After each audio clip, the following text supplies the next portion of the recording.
Good morning my YouTube friends. आज का topic है दीवानों की हस्ती। बीएड लेसन प्लान की जो सीरीज़ मैंने चलाई हुई है उसमें हम अभी दीवानों की हस्ती जो कि क्लास 8th का टॉपिक है उसके लिए मैक्रो लेसन प्लान मैं आपको दिखाने जा रही हूँ कि आप उसको कैसे बना सकते हैं, जो कि 35 से 40 मिनट का रहता है।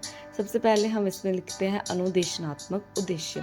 अनुदेशनात्मक उद्देश्य क्या होते हैं? जो कि हमारे विशिष्ट उद्देश्य रहते हैं, एक तरह से जो हमें उस पाठ को, उस टॉपिक को, उस कविता को पढ़ाने के बाद क्या होना चाहिए, हमें वो पूरे करने हैं। तो ये हमारे कुछ अनुदेशनात्मक उद्देश्य रहते हैं जिनको आप पढ़कर और लिखकर समझ सकते हैं। ये आपने अपनी क्लास में उसी समय पूरे करने होते हैं। फिर आ जाती है सामान्य सामग्री, जिसको हम शिक्षण सहायक सामग्री भी बोलते हैं। तो शिक्षण सहायक सामग्री में आपके पास शाम पर चौक झाड़न तो स्पेशली होता ही है। उसके अलावा फ्लैश कार्ड, चार्ट वगैरह बुक्स इसका इस्तेमाल करते हैं।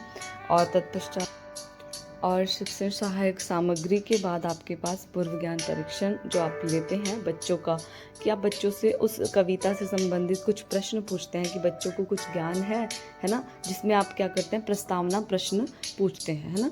तो बच्चों से आप पूछेंगे जो भी आपका टॉपिक है, जो भी आपकी कविता है, जैसे जो हमारी कविता है दीवानों की हस्ती, है ना, हम उससे रिलेटेड कुछ बच्चों से पूछेंगे कि आपको कुछ शब्द जैसे जो वहाँ पे यूज़ होने वाले वो आते हैं। फिर उद्देश्य कथन, जब आप कविता शुरू करने जा रहे हैं, बच्चे प्रश्न का उत्तर नहीं दे पा रहे हैं, यानी उनके लिए क्या आ रहा है, एक असंतोषजनक आपको उत्तर मिल रहा है या फिर उनके लिए समस्यात्मक प्रश्न आ रहा है, तो आप क्या करेंगे, अपना उद्देश्य कथन बोल देंगे, यानी कि आप पाठ शुरू कर देंगे कि अब हम अपना टॉपिक शुरू करने जा रहे हैं और आप अपनी कविता का नाम बोलेंगे। ठीक है, पहले आप बच्चों से प्रस्तावना प्रश्न पूछेंगे, है ना। जब उनको नहीं आएगा उसके बाद, है ना, जब वो नहीं बता पाएंगे कि आपका जो भी प्रश्न है, उसके बाद आप शुरू करेंगे प्रस्तुतिकरण।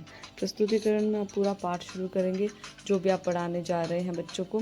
उसमें आप क्या करेंगे, तो शिक्षण बिंदु सबसे मेन पॉइंट होता है। फिर छात्र अध्यापिका क्रिया होती है कि छात्र अध्यापिका क्या करवाएंगी। फिर छात्र क्रिया, बच्चे क्या क्या करेंगे कक्षा में। और फिर शाम पट कार्य जो आप वहाँ पे करने वाले हैं। तो ये लेसन प्लान में पहले से इंक्लूड रहता है कि आप क्या क्या करने वाले हो।